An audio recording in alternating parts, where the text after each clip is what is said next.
Mes parents m'obligeaient à payer 1800 € par mois, pour vivre sous leur toit, pendant que ma sœur vivait gratuitement, tout en gagnant sa vie sur OnlyFans. Quand j'ai acheté une maison comptant, ils sont devenus hystériques, comme si ma réussite était une attaque personnelle contre eux. Très bien, les amis. Ça va être extrêmement long, mais je vous promets que la fin illuminera toute votre journée. Cela s'est passé il y a environ 18 mois, et honnêtement, je suis encore en train de digérer la façon dont tout a complètement explosé. Accrochez-vous bien, parce que ça devient totalement dingue, et la vengeance est plus que satisfaisante. Un petit résumé sur moi, avant de plonger dans cette folie. J'ai 26 ans, j'ai passé 4 ans dans l'armée, dans l'infanterie, et j'ai été déployé 2 fois en Afghanistan, pendant des périodes plutôt intenses. Je suis rentré chez moi, à Colorado Springs, pour aider ma famille à se remettre sur pied, pendant que je réfléchissais à la prochaine étape de ma carrière. Mon père galérait, avec des horaires réduits, à son poste de superviseur dans l'aciérie locale. Ma mère travaillait à temps partiel, dans une boutique hors de prix, au centre-ville. Et ma petite sœur, Britney, se cherchait, après avoir abandonné ses études au collège communautaire, pour la 3e foutue fois. Je me tuais littéralement à la tâche, en travaillant dans la construction pendant la journée. Dans une équipe de bétonnage, pour des coulées commerciales. Probablement le travail physique le plus éreintant que vous puissiez imaginer, mais qui payait correctement, à 28 € de l'heure, quand on compte les heures supplémentaires. Ensuite, je traversais la ville en trombe, pour faire des gardes de sécurité de nuit, sur l'immense campus d'une entreprise technologique. 3 nuits par semaine, pour 18 € de l'heure. Entre les 2 emplois, je gagnais environ 4200 € par mois, avant impôt. Ce qui ne fait pas de moi quelqu'un de riche, loin de là, mais c'était un revenu plutôt solide, surtout que je vivais chez mes parents, et que j'aidais constamment à payer les courses et les factures, sans même qu'on me le demande. Ou du moins, c'est ce que je croyais. C'est comme ça que les choses fonctionnaient. C'était un jeudi soir, en mars, quand mon monde entier a été complètement chamboulé. Je venais de rentrer chez moi, après ce qui fut peut-être la coulée de béton de 12 heures, la plus brutale de toute ma carrière. J'étais absolument couvert de poussière et de ciment, de la tête aux pieds. J'avais tellement mal aux épaules, que je pouvais à peine lever les bras. Tout ce que je voulais au monde, c'était une douche chaude, et des restes de pizza du frigo. Au lieu de ça, il y avait cette enveloppe à l'allure officielle, posée sur mon assiette, comme une sorte de convocation au tribunal, ou d'avis d'expulsion. David Rodriguez, tapé tout en majuscules, parfaitement centré, sur un papier crème de qualité supérieure. Pas d'adresse d'expéditeur, pas d'écriture manuscrite personnelle, rien qui ne suggère que cela venait de ma famille. Mon père était assis en face de moi, faisant défiler l'écran de son téléphone, évitant délibérément tout contact visuel. Ma mère était à l'évier, lavant la vaisselle avec beaucoup trop de concentration, et d'application, comme si elle essayait d'effacer les motifs des assiettes en frottant. Ça aurait dû être un signe d'alerte majeur, indiquant que quelque chose de grave se préparait. J'ai déchiré l'enveloppe avec mes mains sales, et j'ai failli m'étouffer avec mon eau, quand j'ai vu ce qu'il y avait à l'intérieur. Contrat de logement mensuel, à compter du 1er avril 2023. Loyer de base mensuel, 1200 €. Services publics et Internet, 350 €. Contribution à la nourriture et au foyer, 250 €. Paiement mensuel total, 1800 €. Date d'échéance, le 1er de chaque mois. Frais de retard, 100 €, appliqués après le 5e jour du mois. Tout en bas, en caractères gras, le non-respect de cet accord, entraînera la signification d'un avis d'expulsion de 30 jours. Je suis resté assis là, à fixer ce document, pendant ce qui m'a semblé être 10 bonnes minutes, essayant de comprendre ce que je voyais réellement. Mon cerveau n'arrivait pas à intégrer, que mes propres parents avaient rédigé un contrat de location officiel, pour me faire payer ma chambre d'enfant. Qu'est-ce que c'est censé être, ai-je finalement réussi à demander. Mon père a enfin croisé mon regard, avec cette expression professionnelle et complètement sérieuse. Il est temps que tu commences à payer ta juste part ici, mon fils. Tu as 26 ans, avec un emploi stable, et des revenus réguliers. Ma juste part? J'ai brandi le papier, comme une preuve au tribunal. 1800 € par mois, pour ma chambre d'enfance, qui a encore des posters Pokémon sur les murs, et un lit simple qui date du collège. Le prix du marché pour une chambre privée dans ce quartier, tourne autour de 1200 € par mois, a déclaré ma mère, toujours en train de frotter agressivement, la même assiette sur laquelle elle s'acharnait, depuis 5 bonnes minutes. Plus les services publics, Internet, et les contributions alimentaires. En fait, nous te faisons une importante réduction familiale, quand on y réfléchit. J'ai regardé autour de la table, avec une incrédulité, et une colère grandissante. Alors, où est exactement le contrat de location officiel de Britney? Est-ce qu'il s'est perdu dans le courrier, ou quelque chose comme ça? Un silence complet et total, a rempli toute la pièce.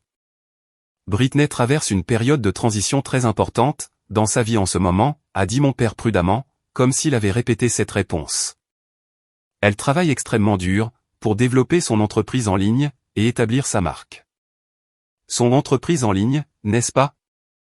Ce qu'il voulait vraiment dire, c'est qu'elle gagnait des sommes absolument ridicules sur OnlyFans et Instagram, en publiant des photos et des vidéos suggestives, pour des mecs seuls en ligne, tout en vivant de manière totalement gratuite, dans la maison de nos parents. J'avais personnellement assisté au flux constant de sacs de créateurs, qui étaient livrés à notre porte tous les jours. La BMW flambant neuve, qu'elle avait achetée en espèces, le mois dernier. Les éclairages circulaires professionnels coûteux, et le matériel photo, qui était installé en permanence dans sa chambre, et qui prenait la moitié de l'espace. Pendant ce temps, je travaillais plus de 60 heures par semaine, en faisant un travail manuel, qui détruisait littéralement mon corps, articulation par articulation. Et eux, ils voulaient me faire payer plus cher, que ce que la plupart des gens paient pour un vrai 2 pièces, dans de belles résidences avec piscine et salle de sport. C'est complètement dingue, ai-je dit, en faisant de mon mieux, pour garder une voix calme et contrôlée. J'aide à payer les courses, les services publics, les dépenses de la maison, en gros, tout ce qui touche à cet endroit, sans même qu'on me demande de contribuer. C'était une aide volontaire que tu as choisi d'apporter, a répondu ma mère, avec ce ton froid et professionnel, que je ne l'avais jamais entendu utiliser auparavant. Ceci est un accord de location officiel, avec des conditions et des attentes claires. Mais Britney ne contribue à rien du tout. Elle se fait livrer des repas chers tous les jours, elle consomme plus d'électricité que le reste d'entre nous réunis avec tout son équipement, et je ne l'ai jamais vue acheter des courses, ou payer pour quoi que ce soit. La situation de Britney est complètement différente, a affirmé mon père fermement. Elle investit dans son avenir, et elle construit quelque chose d'important. Cette nuit-là, je me suis allongé dans mon lit simple, le même lit exact, dans lequel je dormais depuis la classe de 5e. Je fixais le plafond, en essayant de digérer cette trahison totale, de la part de ma propre famille. J'avais servi mon pays honorablement, pendant 4 ans. J'avais travaillé comme un forcené tous les jours, depuis mon retour à la maison. Je n'avais jamais demandé l'aumône, ni de traitement de faveur. J'avais toujours contribué, sans qu'on me le demande. Et c'est ainsi que mes propres parents avaient décidé, de récompenser ma loyauté, mes sacrifices, et mon dévouement pour les aider. J'ai ouvert mon ordinateur portable, et j'ai créé un nouveau fichier de tableur Excel, documentation financière, analyse de l'exploitation par la famille Rodriguez.xlsx. S'ils voulaient jouer au dur en affaires, avec leur propre fils, et me traiter comme un locataire, plutôt que comme un membre de la famille, j'allais leur montrer ce qu'était une vraie planification stratégique, et une documentation en bonne et due forme. Le premier mois, pendant lequel j'ai dû payer cette redevance d'extorsion absolument ridicule, m'a presque anéanti, tant sur le plan financier qu'émotionnel. Après les impôts, ce paiement mensuel obligatoire de 1 800 €, et les dépenses de base, comme l'essence et l'assurance automobile, il me restait peut-être 600 €, pour tout le reste dans ma vie. J'ai immédiatement commencé à préparer mes repas, en ne mangeant que du riz et des haricots, comme si j'étais de retour au camp d'entraînement. J'ai complètement arrêté de sortir, avec mes amis de l'armée et mes anciennes connaissances, et j'ai pris littéralement toutes les heures supplémentaires disponibles, pour mes 2 emplois. Mais il y a une chose que l'armée vous enseigne, de manière très efficace, toujours recueillir des renseignements complets et précis, avant d'entreprendre des mouvements tactiques, contre votre ennemi. C'est exactement ce que j'ai commencé à faire, avec une précision obsessionnelle. J'ai commencé à documenter systématiquement, absolument tout ce qui se passait dans cette maison. Chaque facture d'électricité, que je pouvais photographier secrètement, quand personne ne regardait. Chaque reçu de course, quand j'achetais de la nourriture pour le foyer. Chaque fois que Britney commandait pour 80 € de sushi haut de gamme, sur DoorDash, ce qui arrivait en gros, tous les jours. Chaque colis Amazon qui arrivait à son nom, parfois 4 à 5 colis par jour, sans exagération. Ce que j'ai découvert grâce à cette enquête minutieuse, a fait grimper ma tension artérielle en flèche. Notre maison était une maison de plein pied assez basique, d'environ 130 mètres carrés, dans un quartier décent, mais certainement pas luxueux. J'ai passé d'innombrables heures, à rechercher des biens locatifs comparables, en ligne. Des appartements entiers de 3 pièces, avec piscine, salle de sport, et appareils électroménagers modernes, se louaient entre 1400 et 1600 euros par mois, dans le même secteur. Et mes propres parents me facturaient 1800 euros, pour une chambre simple, avec accès partagé à la salle de bain, et absolument aucune intimité. Mais ce n'était même pas la partie la plus exaspérante, de toute cette situation. Comme je travaille dans la construction, je connais des ouvriers qualifiés, dans presque tous les domaines possibles. Mon collègue sur le chantier, fait de l'installation et des réparations de systèmes de climatisation et de chauffage, et il avait en fait travaillé, sur plusieurs maisons exactement dans notre quartier, au cours des dernières années. Pendant notre pause déjeuner un jour, je lui ai posé la question, comme si de rien n'était, sur les coûts typiques des factures d'énergie, pour des maisons similaires à la nôtre. L'électricité devrait te coûter peut-être entre 150 et 200 euros maximum, pendant les pics de chaleur estivaux. Le gaz, probablement autour de 100 euros en hiver, m'a-t-il dit d'un ton neutre. Internet, c'est probablement 80 à 90 euros de plus. Pourquoi tu demandes des trucs comme ça? J'étais censé payer 350 euros par mois, pour les services publics et Internet, pour une maison modeste, qui devrait, de manière réaliste, coûter environ 300 euros au total, pour l'ensemble. Ensuite, il y a eu toute l'arnaque de la contribution alimentaire, qu'ils essayaient de me faire avaler. J'ai commencé à tenir des registres incroyablement détaillés, de ce que je consommais réellement, par rapport à ce que Britney engloutissait, quotidiennement.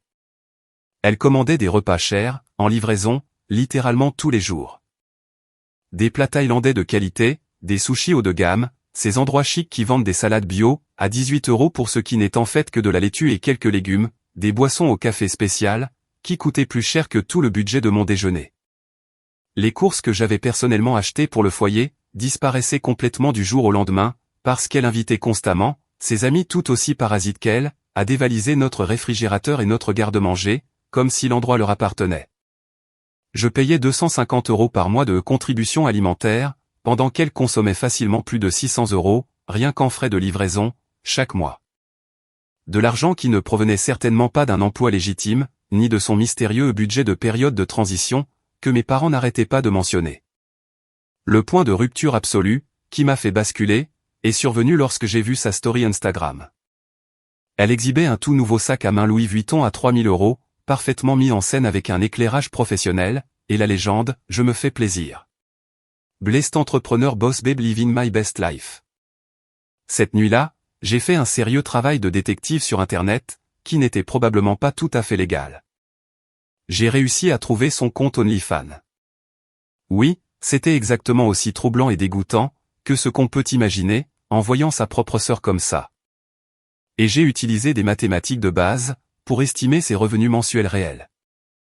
En me basant sur son nombre d'abonnés, les prix qu'elle facturait pour son contenu premium, sa fréquence de publication, et les pourboires que je pouvais voir, cette fille gagnait facilement, entre 15 000 et 20 000 euros par mois. Laissez-moi répéter ce chiffre, pour qu'il pénètre bien. Ma sœur gagnait plus d'argent en un seul mois, que ce que je gagnais en 5 mois, de travail physique de construction absolument éreintant, qui me détruisait le corps. Et j'étais le membre de la famille, à qui l'on faisait payer un loyer pour vivre à la maison. J'ai ajouté un nouvel onglet à mon tableur, intitulé « Analyse, revenus estimés de Britney », par rapport à ses contributions réelles au foyer. Le ratio financier me rendait physiquement malade à calculer, et à envisager. Chapitre 3, la découverte de la fraude à la carte de crédit. Au bout de 2 mois de ce cauchemar locatif, j'ai découvert quelque chose, qui m'a fait passer d'une colère frustrée, à un état de rage absolument furieuse. Je vérifiais mon relevé de carte de crédit en ligne, pendant une pause au travail. Je n'utilisais la carte que pour les véritables urgences, et je payais toujours la totalité du solde immédiatement. C'est là que j'ai remarqué, plusieurs prélèvements, que je ne reconnaissais absolument pas. Et je parle de beaucoup de prélèvements non autorisés, étalés sur plusieurs semaines. 340 euros chez Sephora. 156 euros chez Victoria's Secret. 89 euros dans une boutique, dont je n'avais jamais entendu parler de toute ma vie. plusieurs frais de livraison de nourriture, totalisant plus de 400 € pour un seul mois. Un abonnement mensuel de 79 € à une plateforme de création de contenu premium, à laquelle je ne m'étais jamais inscrit. 67 € dans un salon de manucure. 156 € pour quelque chose appelé Ringlight Pro Studio Équipement. Le tout facturé sur ma carte de crédit personnelle. Le tout de manière complètement non autorisée. Le tout pour des choses que je n'achèterai jamais, même dans 1 million d'années. J'ai confronté Britney, ce week-end-là, alors qu'elle était dans la cuisine, en train de mettre en scène l'un de ses bols de smoothie sophistiqués pour Instagram. Tout y était, installation d'éclairage circulaire professionnel, équipement pour l'appareil photo du téléphone, le tout prenant la moitié de l'espace disponible sur le comptoir. Est-ce que tu as utilisé ma carte de crédit pour faire des achats récemment? Elle n'a même pas levé les yeux de sa disposition de Buy Bio en motif parfaitement symétrique pour sa photo. Ouais, genre 2 fois peut-être, pour des urgences qui ne pouvaient pas attendre. Des urgences. J'ai sorti mon téléphone, et je lui ai montré le relevé détaillé. 340 € chez Sephora, ça constitue une urgence? J'avais besoin de fournitures de qualité professionnelle, pour mes activités de création de contenu. C'est une dépense professionnelle légitime, que je déduirai de mes impôts. Payé avec mon argent, sans ma permission. Ça s'appelle de la fraude. Elle a enfin levé les yeux vers moi, en roulant des yeux, comme si j'étais complètement déraisonnable à propos de tout. Mon Dieu, David, tu es tellement dramatique pour le moindre petit truc. Ce n'est pas comme si tu ne pouvais pas te permettre ces petites sommes. Tu vis pratiquement ici gratuitement, de toute façon, alors quel est le problème? Gratuitement. Alors que je leur payais 1800 € chaque mois, comme une horloge.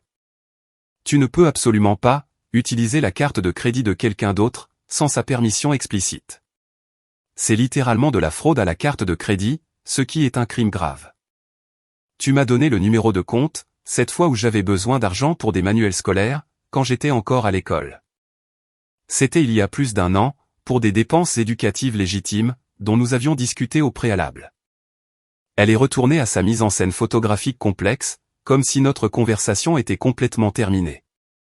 Peu importe, David. Je te rembourserai quand j'y penserai, et que j'aurai un peu de temps libre. Quand j'ai essayé de discuter de ce problème de vol avec mes parents, plus tard dans la soirée, la réponse de mon père a été « Vous deux, vous devez régler ces disputes de frères et sœurs, entre vous, comme des adultes. Nous ne nous mêlerons pas de petites disputes, pour des histoires d'argent. » Des disputes de frères et sœurs. Comme si la fraude à la carte de crédit n'était qu'un petit désaccord sur les privilèges de la télécommande ou sur le choix du dîner. J'ai passé toute la nuit à éplucher 6 mois de relevés détaillés de cartes de crédit avec un peigne fin. Le montant total des prélèvements non autorisés s'élevait à plus de 2800 €.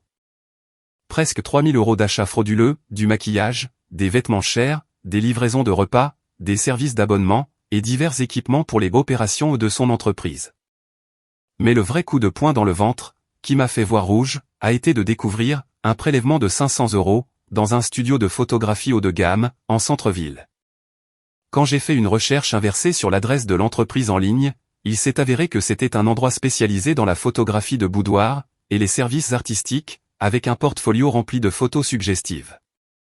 Elle avait utilisé ma carte de crédit pour payer des séances photos professionnelles pour son contenu OnlyFans. Je finançais littéralement la carrière de ma propre sœur dans le contenu pour adultes, pendant qu'elle vivait entièrement gratuitement et que je me faisais saigner financièrement à blanc chaque mois.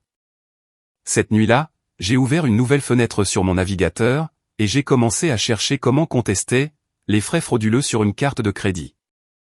Mais je me suis arrêté au milieu de ma recherche. Le dépôt de litige pour fraude officielle créerait des problèmes et des complications immédiats, potentiellement même des problèmes juridiques, qui pourraient m'exploser à la figure. Et je commençais à réaliser que créer des problèmes immédiats et évidents n'était peut-être pas la stratégie à long terme la plus efficace pour faire face à cette situation. À la place, j'ai ouvert de nouveaux onglets, et j'ai cherché « Stratégie de protection des actifs, exigences pour la création d'une LLC dans le Colorado, et investissement immobilier pour les débutants ». Si ma famille insistait absolument pour me traiter comme une transaction commerciale, plutôt que comme leur fils, c'était peut-être le moment de commencer à penser et à opérer comme un homme d'affaires sérieux, qui sait comment se protéger. J'ai ouvert le compte bancaire professionnel, un mardi, pendant ma pause déjeuner au chantier. J'ai conduit pendant 30 minutes, à travers la ville, jusqu'à une coopérative de crédit, dans un quartier complètement différent. Elle était soigneusement nichée entre un prêteur sur gage, et un concessionnaire de voitures d'occasion. L'emplacement parfait, pour maintenir une intimité totale, et passer inaperçu aux yeux de quiconque connaîtrait ma famille. Le conseiller financier, était un monsieur d'un certain âge, qui avait l'air d'avoir vu toutes les situations financières possibles dans sa carrière, et d'avoir appris à ne rien juger. Lorsqu'il m'a interrogé sur le but de l'entreprise, et les activités prévues, j'ai gardé une explication simple, et directe. Investissements immobiliers, services de conseil financier, et gestion de patrimoine. J'ai alimenté le compte initial, avec ma prime trimestrielle de sécurité de l'entreprise de construction, 1200 € que j'avais gagné, en maintenant un taux d'accident de travail à 0, au cours de la période de 3 mois précédente. Ce n'était en aucun cas une somme énorme, mais elle représentait une base solide, sur laquelle je pourrais bâtir de manière stratégique. Y a-t-il une raison particulière pour avoir choisi une institution financière distincte, au lieu de votre banque actuelle, a demandé le conseiller, d'un ton professionnel. Je maintiens simplement une séparation nette, entre les finances professionnelles et personnelles, ai-je expliqué calmement. Vous savez à quel point de bonnes pratiques comptables sont importantes, pour des raisons fiscales, et pour la protection juridique. J'ai établi toute l'opération sous le nom de Rodco Holdings LLC, nommé d'après mon nom de famille, mais suffisamment générique, pour éviter d'attirer l'attention de quiconque, effectuerait des recherches informelles dans les registres du commerce. Toute la correspondance professionnelle a été dirigée vers une boîte postale, que j'avais louée, au nom de l'entreprise, dans un bureau de poste de l'autre côté de la ville. Ce soir-là, j'ai complètement mis à jour, et élargi mon système de documentation sur tableur. Ce qui avait commencé comme une simple tenue de registre, évoluait rapidement en une opération complète, de collecte de renseignements financiers, qui aurait rendu fiers mes anciens camarades des renseignements de l'armée. J'ai créé des onglets détaillés, pour le suivi des paiements de loyer mensuels et des frais, la répartition des dépenses du ménage, les coûts réels par rapport au montant qui m'était facturé, la documentation des dépenses non autorisées de Britney avec les dates et les montants. Les modèles réels de revenus et de dépenses de mes parents, basés sur mes observations, les données de recherche et d'analyse du marché immobilier local, la recherche de précédents juridiques, pour les cas d'exploitation financière, les stratégies de protection des actifs, et les options de création d'entreprise. Plus j'enquêtais en profondeur sur la situation financière réelle de ma famille, plus le tableau d'ensemble devenait troublant. Par des observations extrêmement attentives, et des photos discrètes de documents, quand il n'y avait personne à la maison, j'ai découvert que mon père avait complètement menti, sur sa situation professionnelle. Il n'avait pas du tout été licencié, et ne luttait pas non plus avec des horaires réduits, comme il le prétendait depuis des mois. Il travaillait toujours à temps plein à l'aciérie, juste sur des horaires décalés, et il gagnait environ 3800 € par mois, avant impôt. Le poste soi-disant à temps partiel de ma mère, à la boutique, lui rapportait en fait, un solide 2200 € par mois. Les revenus combinés de leur foyer, les situaient définitivement dans la classe moyenne, bien établie. Alors, pourquoi prétendaient-ils constamment avoir des difficultés financières, et être incapables de payer leurs factures de base? La réponse est devenue limpide, quand j'ai commencé à suivre leurs véritables habitudes de dépenses, sur plusieurs semaines. Papa lâchait plus de 300 € par mois, au casino indien situé à environ 1 heure de la ville. Il partait faire des voyages le week-end, en prétendant que c'était pour des entretiens d'embauche, ou des événements de réseautage, mais c'était de toute évidence, des virées pour parier. Maman dépensait des sommes absolument ridicules, pour des produits d'une vente pyramidale de type MLM. Des huiles essentielles, des suppléments, des systèmes de soins de la peau, des chèques pour perdre du poids. Elle tentait ensuite de les revendre à perte, à ses amis et à ses collègues. Et les deux parents achetaient constamment, des cadeaux luxueux, des vêtements, et des expériences pour Britney, sans aucune attente de remboursement. Ils ne me facturaient pas un loyer, parce qu'ils avaient réellement besoin d'aide pour les factures légitimes de la maison. Ils me facturaient un loyer, parce qu'ils étaient totalement irresponsables financièrement, et me considéraient comme une source de revenus facile et fiable, pour subventionner leurs mauvaises décisions, et financer le style de vie de leur fille. Pendant ce temps, j'ai commencé à réseauter, avec des gars expérimentés des équipes de construction, sur des opportunités et des stratégies d'investissement immobilier.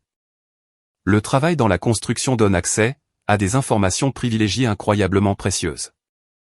Quels quartiers bénéficient de projets de développement majeurs? Quelles propriétés ont des problèmes structurels cachés, qui ne sont pas évidents pour les acheteurs ordinaires? Où les investisseurs avisés placent leur argent, et pourquoi? Mon contremaître retournait des maisons avec succès, depuis plus d'une décennie. C'était une activité secondaire rentable pour lui. Pendant nos pauses déjeuner, il a commencé à m'enseigner les bases de l'investissement immobilier, les techniques d'analyse de marché, l'estimation des coûts de rénovation, et, le plus important, comment structurer les transactions immobilières, pour une protection maximale de la vie privée. Et des avantages fiscaux. La clé de tout dans ce domaine, m'a-t-il expliqué, alors que nous mangions des sandwichs dans son camion, c'est d'avoir de meilleures informations, que l'autre partie, dans n'importe quelle transaction. Quand tu en sais plus que sur la situation réelle, tu contrôles l'issue entière. J'ai pris ce conseil très au sérieux, et j'ai commencé à appliquer ces mêmes principes, à ma situation familiale. 4 mois après le début de ce cauchemar de contrat de location, mon contremaître est venu me voir, avec quelque chose, qui pourrait potentiellement changer la donne pour mon avenir. Et, tu te souviens de cette maison où nous avons fait les réparations d'urgence des fondations, le mois dernier? Celle sur Maple Street, avec le sous-sol fissuré? Je m'en souvenais très bien. Un quartier vraiment sympa, avec une qualité de construction solide, partout. Mais les propriétaires traversent un divorce extrêmement laid, et les deux parties veulent vendre immédiatement, et passer à autre chose. Elle est mise aux enchères publiques la semaine prochaine. La procédure de divorce a été très compliquée, avec des avocats impliqués. Aucun des conjoints ne veut garder la propriété, et la banque est très motivée pour la vendre rapidement, afin d'éviter les frais de saisie. Il m'a montré l'annonce officielle des enchères sur son téléphone. Une maison de plein pied avec 3 chambres, 160 mètres carrés habitables, un garage attenant pour 2 voitures, une cour de taille décente, avec un aménagement paysager mature, et de vieux arbres. Dans des conditions de marché normales, elle vaudrait facilement 280 000 € ou plus. La fourchette d'estimation des enchères était affichée, entre 180 000 et 200 000 €. Les acheteurs au comptant bénéficiaient d'une préférence significative, et d'un positionnement prioritaire. Es-tu intéressé par un partenariat potentiel, sur cette affaire? J'avais systématiquement économisé chaque euro possible depuis des mois. De plus, j'avais accès aux avantages des prêts VA, grâce à mon service militaire. Mais je n'étais tout de même pas prêt d'avoir, ce genre de capital disponible, pour un investissement. Ensuite, mon contremaître a expliqué la véritable opportunité, cachée dans cette situation. La propriété nécessite environ 30 000 € de travaux de rénovation et d'amélioration. Il s'agit principalement d'amélioration et de mise à jour cosmétique, que nous pourrions facilement gérer nous-mêmes, grâce à nos compétences, et à notre réseau d'entrepreneurs. Mais voici la partie vraiment intéressante. Son emplacement et sa taille, signifient que tu pourrais facilement la louer, entre 2200 et 2400 € par mois. Et c'est en restant prudent sur les estimations du marché. Il a fait des recherches sur les propriétés locatives comparables, dans le même secteur, sur le navigateur de son téléphone. Ces chiffres n'étaient pas du tout exagérés. Des maisons similaires se louaient exactement pour ces montants. Je fournis l'expertise immobilière, les connexions avec le réseau d'entrepreneurs, et l'expérience de la gestion de projet. Tu fournis l'investissement en capital, et tu gères les responsabilités continues, de la gestion immobilière. Nous partageons tous les bénéfices à 60/40 en ta faveur, puisque c'est toi qui fournis l'argent réel, et qui prends le risque financier. Cette nuit-là, j'ai analysé les projections financières, d'une 50aine de manières différentes, en utilisant divers scénarios, et conditions de marché. Avec mon expérience dans la construction, et son expertise en rénovation, nous pourrions probablement mener à bien l'ensemble du projet de réhabilitation, pour un montant plus proche de 20 000 €, au lieu des 30 000 estimés. À 2 300 € de revenus locatifs mensuels, la propriété générerait un flux de trésorerie positif dès le tout premier mois, sans compter le potentiel d'appréciation à long terme.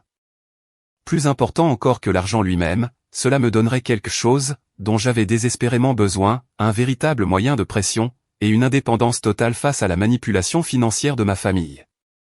J'ai contacté la coopérative de crédit dès le lendemain matin, et j'ai programmé une réunion, sur les options de financement de propriétés d'investissement. Il s'est avéré que mon dossier de service militaire, combiné à mon historique d'emploi stable, et à l'argent que j'avais systématiquement économisé, me qualifiait pour des conditions de financement bien meilleures, que ce que j'avais prévu au départ. dès le jeudi après-midi, Rodco Holdings LLC avait reçu une préapprobation officielle pour un financement d'investissement immobilier de 200 000 € à des taux d'intérêt compétitifs. Le vendredi matin, mon contremaître et moi nous tenions sur les marches du palais de justice, en attendant que les enchères publiques commencent. Les enchères ont débuté à 160 000 €. Il y avait peut-être 8 autres acheteurs potentiels présents, mais la plupart se sont retirés assez rapidement, quand il est devenu évident que ça n'allait pas être une affaire à un prix sacrifié. Mon contremaître et moi avions convenu au préalable, d'une enchère maximale de 190 000 €, que nous ne devions absolument pas dépasser. Lorsque le marteau du commissaire-priseur s'est finalement abattu à 185 000 €, nous possédions officiellement notre première propriété d'investissement. En quittant le palais de justice, j'ai ressenti quelque chose que je n'avais pas éprouvé depuis des mois. Pas seulement de l'espoir ou de l'optimisme, mais un véritable sentiment de pouvoir et de contrôle sur ma propre destinée. Pour la première fois depuis que toute cette histoire d'exploitation familiale avait commencé, je n'étais plus seulement en train de réagir défensivement à ce que les autres me faisaient subir. Je faisais des mouvements stratégiques offensifs qui allaient tout changer. Les 6 semaines suivantes ont représenté le travail physique le plus dur de toute ma vie, mais aussi le travail le plus satisfaisant et le plus significatif sur le plan personnel que j'ai jamais accompli. Mon contremaître et moi passions littéralement tous nos week-ends et la plupart de nos soirées en semaine à transformer cette propriété achetée aux enchères en quelque chose de véritablement spécial et prêt à emménager. Nous avons installé de nouveaux revêtements de sol en vinyle de luxe dans toute la maison, appliqué de la peinture fraîche dans des couleurs neutres et modernes, qui plairaient à des locataires professionnels, mis à jour tous les luminaires avec des systèmes LED économes en énergie. Et complètement rénové la cuisine, avec des plans de travail en granit, et des appareils électroménagers assortis en acier inoxydable. J'ai fait moi-même la majeure partie du travail physique réel, ce qui a considérablement réduit le coût des matériaux, tout en m'offrant quelque chose de productif sur lequel me concentrer, plutôt que sur le désastre persistant à la maison. Mes parents ont à peine remarqué mon absence, la plupart des week-ends et des soirées. Ils étaient trop occupés à soutenir les dernières lubies entrepreneuriales et les choix de vie de Britney. Elle avait lancé une sorte d'entreprise de coaching en confiance en soi, en plus de son activité sur OnlyFans, et elle facturait 500 € à des femmes désespérées, pour des consultations personnelles d'autonomisation, qui consistaient essentiellement à leur dire de montrer plus de peau dans leurs publications sur les réseaux sociaux, et d'embrasser leur pouvoir féminin. La fille gagnait désormais près de 25 000 € par mois, avec l'ensemble de ses diverses entreprises en ligne, et activités commerciales. Et elle vivait toujours de manière totalement gratuite, tandis que je payais 1 800 € chaque mois, pour le privilège de dormir dans un lit simple, et de me faire voler ma carte de crédit, pour les dépenses de son entreprise. Mais je documentais systématiquement tout, avec une précision obsessionnelle. Chaque achat de luxe, qu'elle postait sur Instagram et TikTok, avec les localisations, et les informations sur les prix. Chaque fois qu'elle empruntait les véhicules de maman et papa, au lieu d'utiliser sa propre BMW, parce qu'elle était au garage, ou qu'elle ne voulait pas lui rajouter de kilomètres. Chaque dîner de famille où elle commandait des plats à emporter très chers pour tout le monde, et puis où elle oubliait comme par hasard son portefeuille au moment de l'addition, laissant mes parents payer la note. Le projet de rénovation touchait à sa fin, lorsque j'ai découvert quelque chose, qui a fondamentalement modifié toute ma compréhension, de ce que mes parents préparaient. Je remplaçais une tête d'arrosage cassée dans notre jardin, un samedi matin, lorsque notre voisine d'à côté est venue discuter.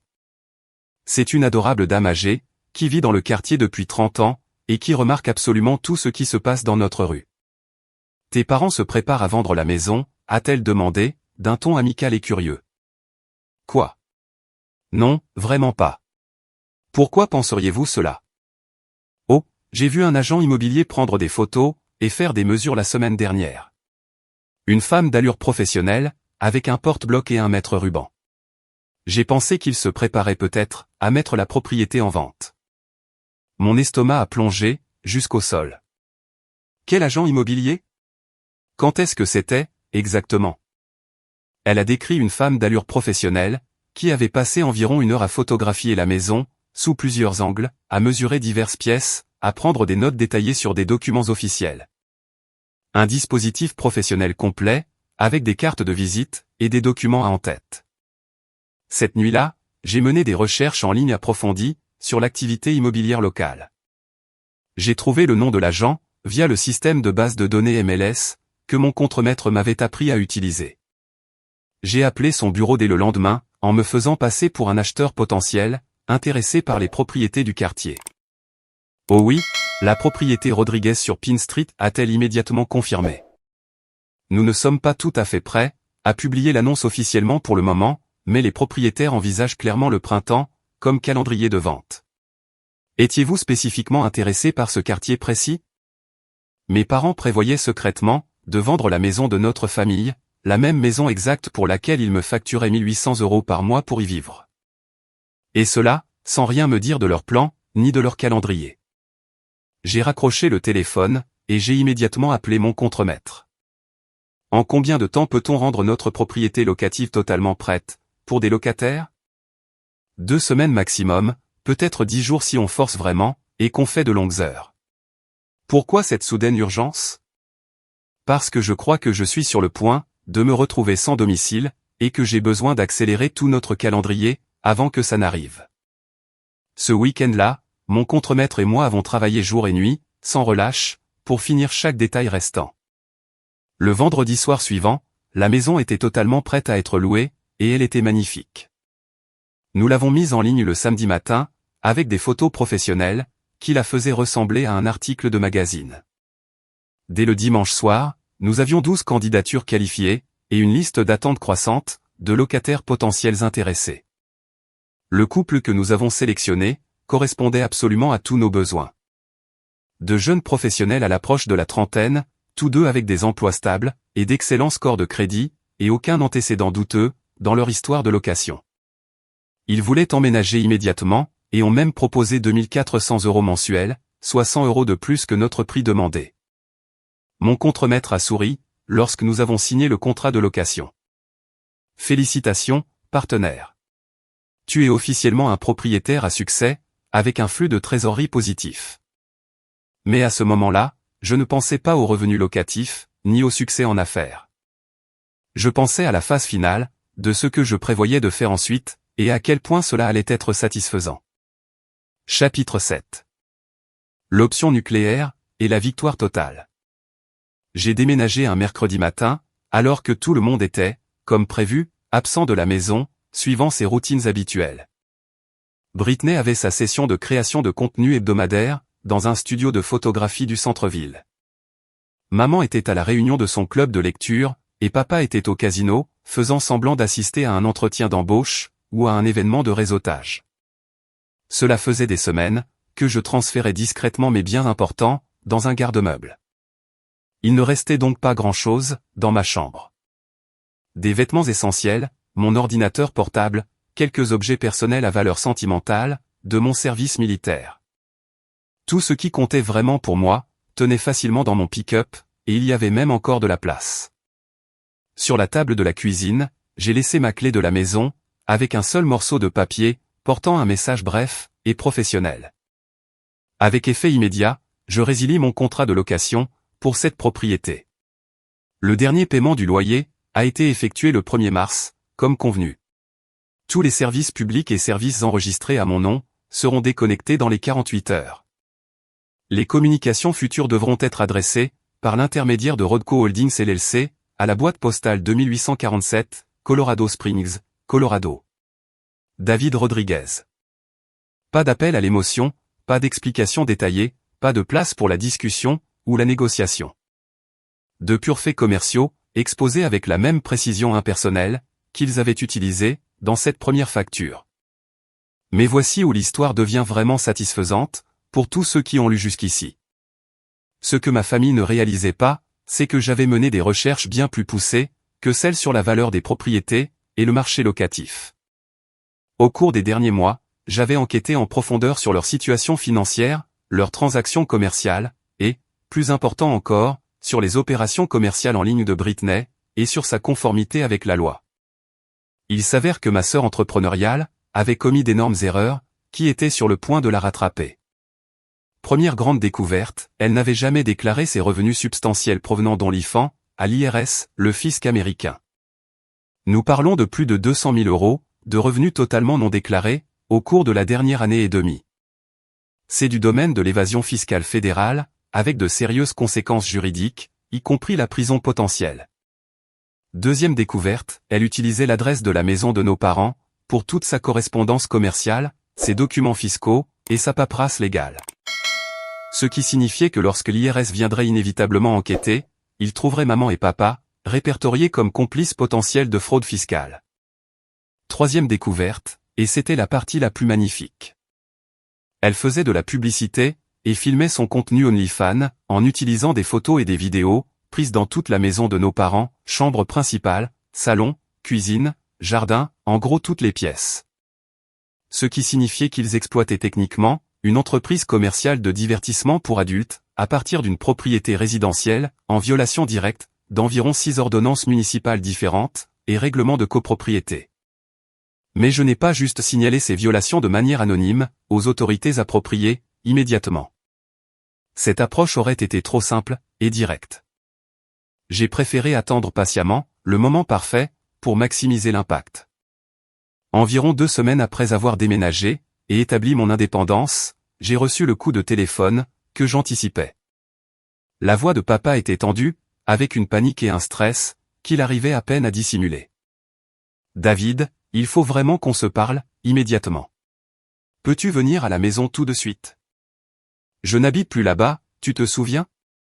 Tu peux prendre rendez-vous, via mon adresse email professionnelle, si besoin. Ton quoi, David? C'est extrêmement grave. Nous avons reçu des lettres très officielles, aujourd'hui, et nous n'y comprenons rien. Je savais exactement, de quelles lettres il parlait. L'avis d'audit de l'IRS, destiné à Britney, et exigeant une réponse immédiate. Les avis d'infraction au code de l'urbanisme, avec des amendes substantielles. Les documents de contravention du syndicat de copropriétaires, s'élevant à des milliers d'euros. La lettre d'annulation de contrat de l'agent immobilier, en raison de complications légales. Voyez-vous, une fois que j'avais déménagé, et établi mon indépendance totale, j'avais passé plusieurs appels stratégiques, au cours d'une semaine. Des informations anonymes, concernant des revenus non déclarés, à la ligne d'assistance contre la fraude de l'IRS, avec des détails précis, et des preuves. Des plaintes détaillées, concernant une activité commerciale dans une zone résidentielle, au service de l'urbanisme, avec des preuves photographiques. Des preuves exhaustives, d'infraction au règlement de copropriété, au conseil d'administration du syndicat, avec toute la documentation. Je peux vous rencontrer au café en ville, samedi après-midi, à 14 heures précises. Quand ils sont arrivés pour notre rendez-vous, ils avaient l'air d'avoir vieilli de 10 ans, en seulement 2 semaines. Les cheveux de papa semblaient plus gris, et clairsemés. Maman avait des rides de stress très nettes, autour des yeux. Et Britney donnait l'impression, d'avoir pleuré sans interruption, depuis des jours. Je me suis assis en face d'eux, vêtu de ma meilleure tenue décontractée mais professionnelle, en maintenant une expression neutre et distante. Près de ma tasse de café, reposait un épais dossier rempli de documents officiels. Alors, ai-je dit calmement, quel semble être le problème? Papa fit glisser une épaisse pile de lettres gouvernementales officielles, de l'autre côté de la table, les mains tremblantes. Un avis d'audit de l'IRS, exigeant une réponse immédiate. Des avis d'infraction au code municipal, avec des amendes croissantes. Une documentation sur des infractions aux règles de la copropriété, s'élevant à 15 000 € de pénalité. Un avis indiquant que leur assurance habitation avait été annulée, en raison d'activités commerciales non divulguées, dans les locaux. Nous ne comprenons pas ce qui nous arrive, dit maman avec désespoir. Tout nous est tombé dessus d'un coup, comme une sorte d'attaque coordonnée. J'ai feuilleté les papiers méthodiquement, comme si je les voyais pour la première fois. Waouh, c'est du sérieux tout ça. Problème d'impôts fédéraux, infractions municipales, problème d'assurance. Peux-tu nous aider à comprendre ça, a demandé papa, avec du désespoir dans la voix. Je sais que les choses se sont compliquées quand tu as déménagé, mais nous sommes toujours une famille. Vous aider. De quelle manière, précisément? Peut-être. Peut-être que tu pourrais revenir vivre à la maison, a suggéré maman, avec espoir. Pour nous aider à naviguer, dans cette situation. Nous pourrions certainement ajuster, l'arrangement pour le loyer, à quelque chose de plus raisonnable. J'ai fait semblant d'examiner leurs propositions, très attentivement. À quel genre d'ajustement pensiez-vous? Nous pourrions le baisser à 1 500 € par mois, a rapidement déclaré papa, comme s'il me proposait une super affaire. Peut-être même 1200 €, a ajouté maman, voyant que je ne répondais pas immédiatement avec enthousiasme. J'ai laissé le silence s'étirer, de manière inconfortable, jusqu'à ce que Britney finisse par exploser émotionnellement.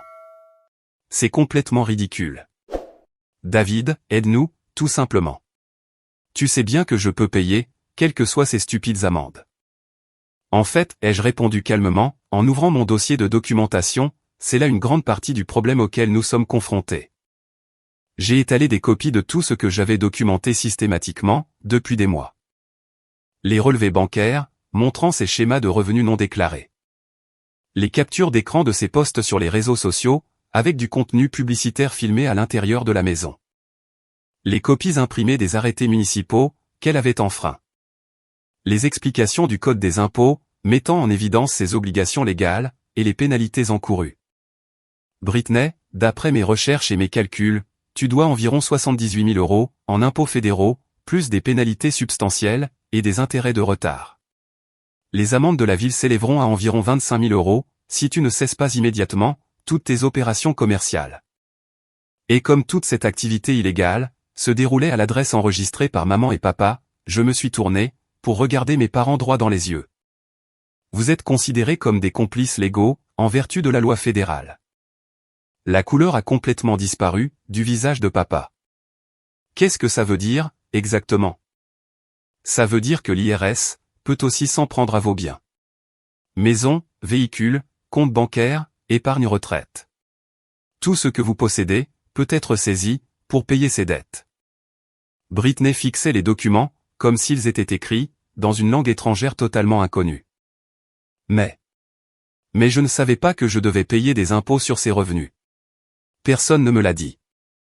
L'ignorance du droit fiscal n'est pas considérée comme une défense juridique, ai-je expliqué avec un ton factuel. Mais il pourrait y avoir une solution potentielle à cette situation. L'espoir a vacillé désespérément, dans les yeux de papa. Quel genre de solution? Eh bien, vous avez besoin de liquidités immédiates, pour commencer à rembourser ces dettes considérables, avant qu'elles ne s'aggravent. Vous avez besoin de quelqu'un, avec de l'expérience dans les affaires, pour vous aider à naviguer à travers ces problèmes juridiques complexes. Et vous devez restructurer complètement toute votre situation financière, pour vous assurer d'être en conformité. J'ai sorti une autre série de documents officiels, de mon dossier. Rodco Holdings LLC est prêt à proposer un programme complet de gestion de dettes et d'amélioration de la propriété, qui pourrait résoudre tous ces problèmes. La proposition était absolument magnifique, dans son élégante simplicité. Rodco achèterait leur maison pour 220 000 €, ce qui était environ 30 000 € en dessous de la valeur marchande actuelle, mais suffisant pour couvrir leur prêt hypothécaire existant, et une partie de la dette fiscale. Ils pourraient ensuite me relouer la propriété, pour 2200 € par mois. Pendant qu'ils régleraient leur situation juridique et financière, Britney serait obligée de cesser immédiatement toutes ses activités de création de contenu, et de trouver un emploi légitime, pour commencer à payer ses obligations fiscales considérables. Tous ces revenus futurs seraient surveillés et gérés par Rodco pour garantir une conformité totale avec la loi. Maman et papa conserveraient leurs emplois actuels, mais toutes leurs finances seraient gérées selon un système de budget strict que je superviserais personnellement pour éviter de futurs problèmes. C'est complètement dingue, a déclaré Britney, la voix de plus en plus forte. Tu veux qu'on te paie un loyer pour vivre dans notre propre maison? Ce n'est plus votre maison, ai-je répondu calmement. Vous êtes sur le point de la perdre de toute façon, lorsque l'IRS placera un privilège sur la propriété, pour impôts impayés. Cet arrangement vous permet de rester ici. De combien de loyers mensuels parlons-nous, a demandé papa doucement. 2200 €. Le prix actuel du marché, pour une propriété de cette taille. Plus les services publics, que vous paierez directement. C'est plus que ce que tu nous payais. Non, ai-je corrigé fermement. C'est ce que vous auriez dû facturer, à quelqu'un qui était réellement capable de le payer de manière constante, sans voler les autres membres de la famille. Je me suis levé, et j'ai rassemblé mes documents méthodiquement. Vous avez exactement 48 heures, pour prendre votre décision. Passé ce délai, vous serez livré à vous-même, face à l'IRS, et au système judiciaire. Ils m'ont appelé, très exactement 6 heures plus tard, et ont accepté l'offre entière, sans aucune négociation.